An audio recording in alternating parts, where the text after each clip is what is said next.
Je vous présente mon nouvel atelier de tournage. Il n'est pas très grand, hein, mais il y a tout ce qu'il faut. Il y a même 2 tours, c'est fantastique.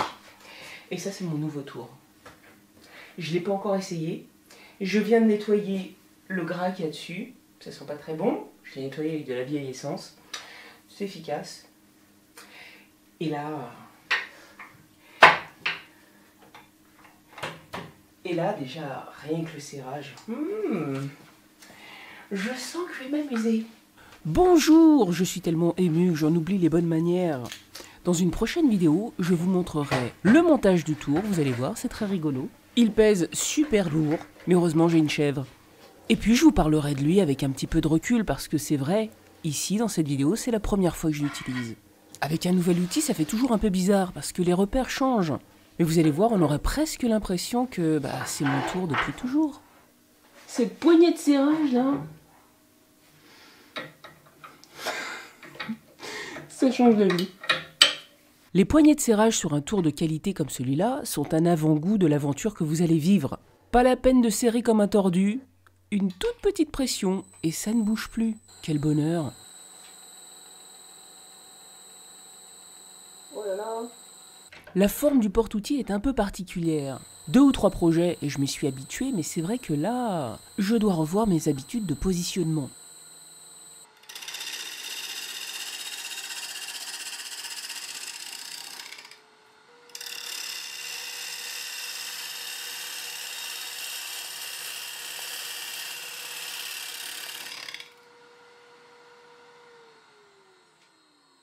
Je recule un peu la poupée mobile pour pouvoir mettre le porte-outil face à l'assiette. En fait, c'est pas une assiette. Je reproduis la lampe qui était sur la maison en briques et que je vais mettre dans la tiny house.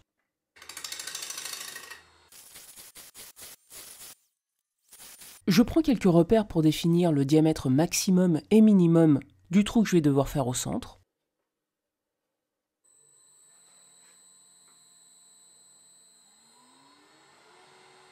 Le grain d'orge, c'est vraiment pas mon outil préféré. Et puis avec le bédane, on peut faire tellement plus de choses. Au fait, c'est du chêne normand. J'ai donné une forme légèrement incurvée à cette assiette pour suivre l'exemple de la lampe. Et pour tourner l'autre face, je vais utiliser ce morceau qui m'a déjà servi d'outil sur un autre projet. Je le laisse un tout petit peu plus grand pour pouvoir l'ajuster sur la pièce. Et elle, je l'avais fait tenir avec un faux tenon collé avec de la colle chaude. Pour ceux qui doutent de la solidité de ce collage, ça fait des années que je le fais comme ça. La seule chose à respecter, c'est de mettre de la colle sur le pourtour du tenon. Si vous en mettez entre les 2 pièces, le collage ne sera pas stable. Vous allez voir, il est assez difficile à enlever. Le porte-outil est fait pour recevoir des chocs. Je tape doucement. Je ne suis pas en train de maltraiter mon tour.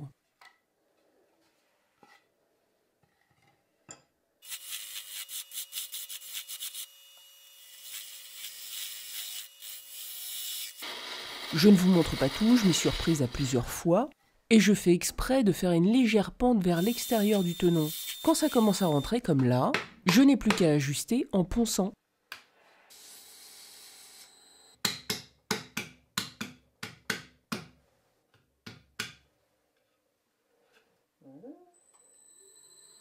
On commence toujours par aplanir la face, puis on lui donne sa forme.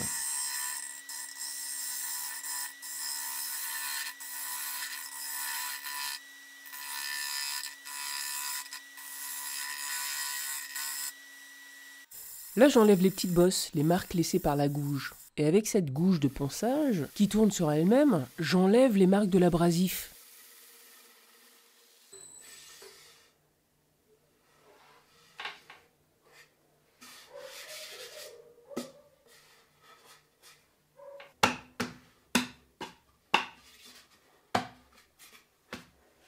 Hey. Il y a un petit ébavurage à faire et c'est bon.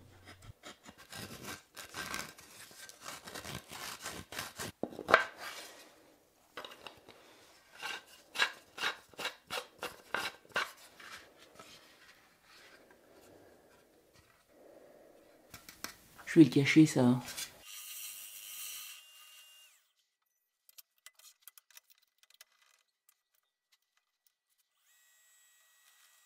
c'est le plus gros forêt de perçage que j'ai. Pour l'instant, je m'assure de creuser suffisamment pour que le tout soit bien caché.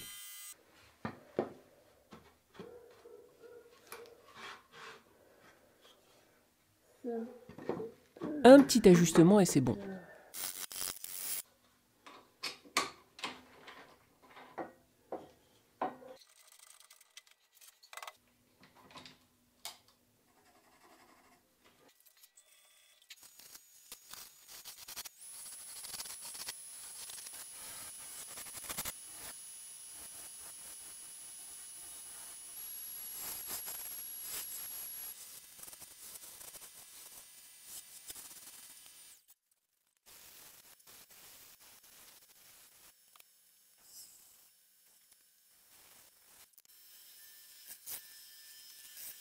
C'est difficile de percer droit avec ces forêts, parce qu'ils sont super longs. C'est pas très grave, ça se verra pas. Et ça, c'est du pommier. Et sur ce morceau de platane, je vais faire un cache pour cette rondelle de serrage.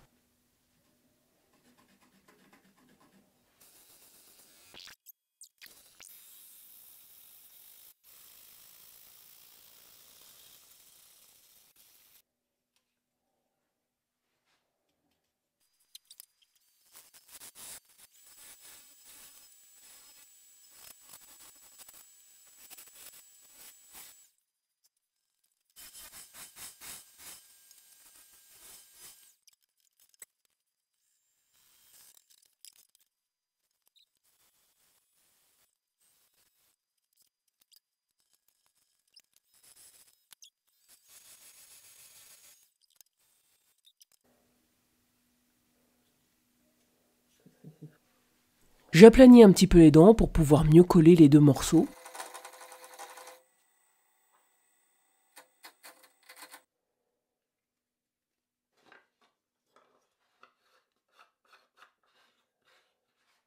J'ai mis de la colle cyano pour colmater une petite fissure qui ne me plaisait pas. Et d'ailleurs, je vais faire une finition à la colle cyano. Ça renforcera le morceau.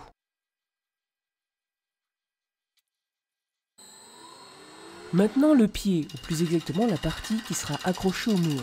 Là aussi c'est du chêne. Je vais un petit peu changer la forme pour faciliter la pose. Déjà comme c'est du bois, forcément ça doit être plus épais que le métal. Sinon ça casse. Sur la vieille lampe, comme il n'y avait pas assez de place pour la connexion électrique, ils ont dû utiliser du ruban adhésif. Donc là je vais laisser de la place, et de façon aussi à pouvoir enrouler un petit peu le fil.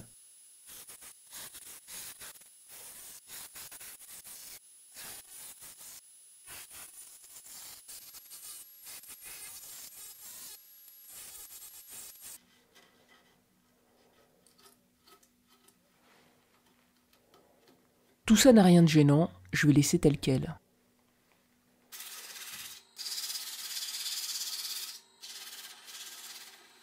Et là, catastrophe. Je l'ai bêtement laissé tomber par terre.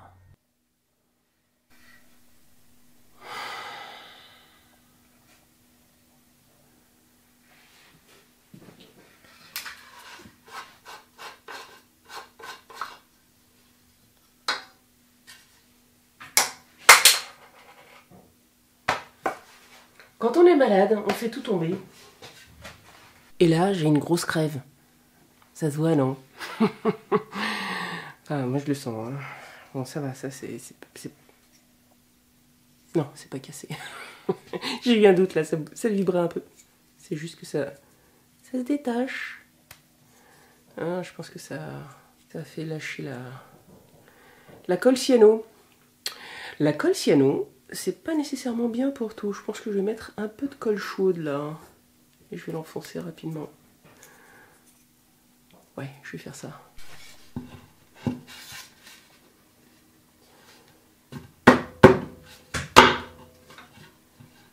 Oh non, ça bouge. Pourquoi?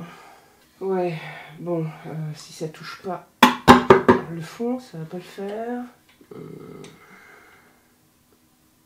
Peut-être mettre de la colle chaude. La solution à tous vos problèmes, la colle chaude.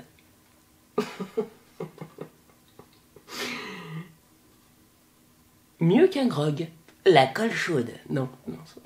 Ça marche pas pour la gorge.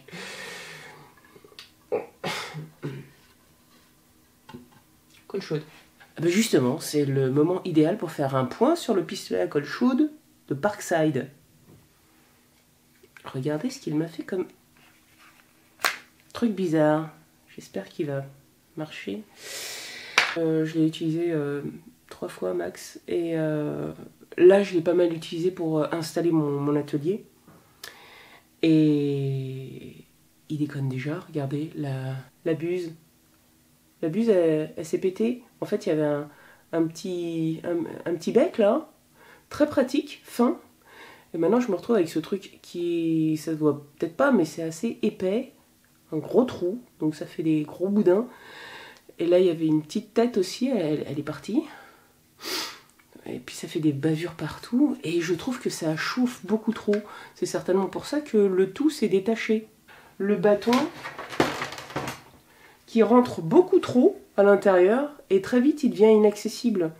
Donc comme il y a une sortie très grosse, vos bâtons fondent très très vite et ils disparaissent très vite aussi. Parce que vous voyez, celui-là je l'ai enlevé, il est passé trop, je ne pouvais pas le mettre dans la mallette.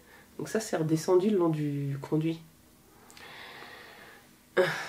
Mon précédent pistolet c'était un truc vraiment d'une banalité consternante, acheté en magasin de bricolage. Il marche plus, il fait sauter les plombs. Donc c'est un peu ennuyeux, mais il a marché très longtemps. Et il n'a pas coûté cher du tout. Comme toujours, ne pas se fier à la marque, mais à l'outil lui-même. Et ça vaut pas grand-chose. Ce que j'apprécie en revanche, c'est de pouvoir l'enlever comme ça et de m'en servir sans avoir un fil et d'être réduite dans les mouvements à cause du fil. Bon, retournons au tournage. J'ai mis de la colle chaude sur la face que vous ne voyez pas, et pour plus de maintien, j'appuie la contrepointe sur une pièce intermédiaire. Bon, c'est pas trop mal là, je vais juste effacer en pensant. Enlever une pièce et la remettre exactement dans la même position, c'est tout à fait impossible, à moins que vous ayez enlevé la mâchoire avec. Mais là, en l'occurrence, il n'y avait pas de mâchoire dès le départ. Donc il y a un rebord un peu plus épais que l'autre. Bon, c'est pas très grave. Le plus dur, ça a été d'enlever tout ça en trouvant le bon angle d'attaque. Parce que le chêne, ça plante. Donc, j'ai fait pas mal d'arrachements. Et les petites vagues qu'on voyait, je vais les enlever et harmoniser tout ça avec le ponçage.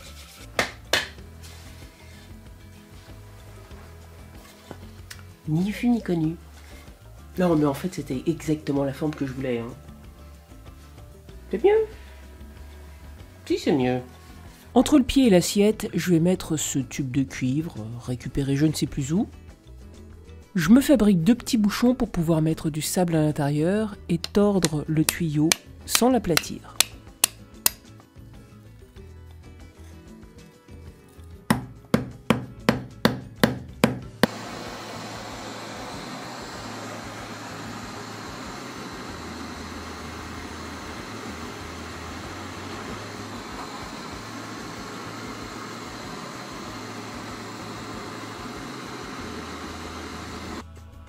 Un petit nettoyage. Non, pas moi, le tube.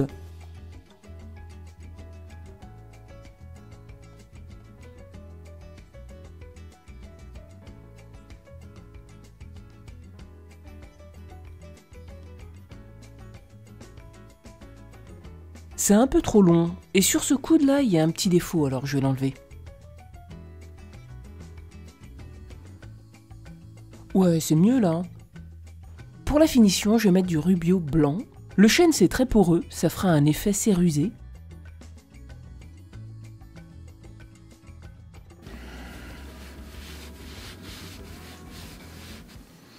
Là, il y a très peu de pores, donc c'est pas bien rentré. Mais c'est pas grave, hein, c'est joli ces petits nœuds. Et je vais laisser agir beaucoup plus. Hein. Il fait froid. Ça, c'est du pomegranate pink. Pomegranate pink. Pas mal ça.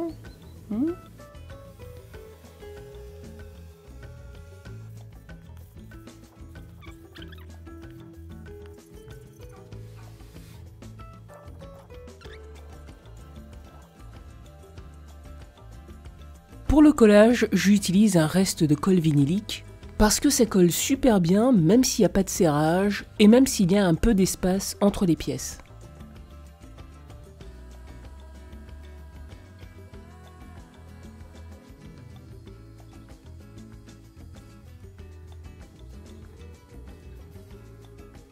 J'attends que ça sèche bien pour assembler le reste. Vu l'assemblage, cette pièce n'est pas nécessaire pour la tenue de la lampe. C'est juste esthétique. Ça tombe bien parce qu'une fois installée sur le mur, je me rends compte que elle m'empêche de bien visser l'ampoule. J'ai enlevé de la matière des deux côtés, donc maintenant ça devrait marcher. Mais pour l'instant, vous la verrez sans.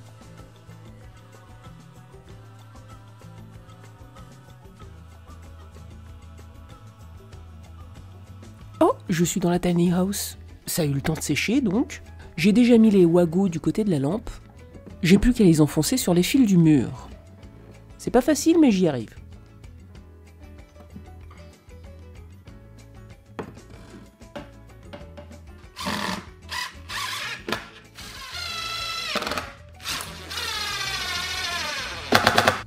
Et voilà. Sur mon autre chaîne, je vous raconterai pourquoi j'ai dû la remplacer. Si vous n'êtes pas encore abonné à ma chaîne dédiée au tournage, abonnez-vous. À bientôt!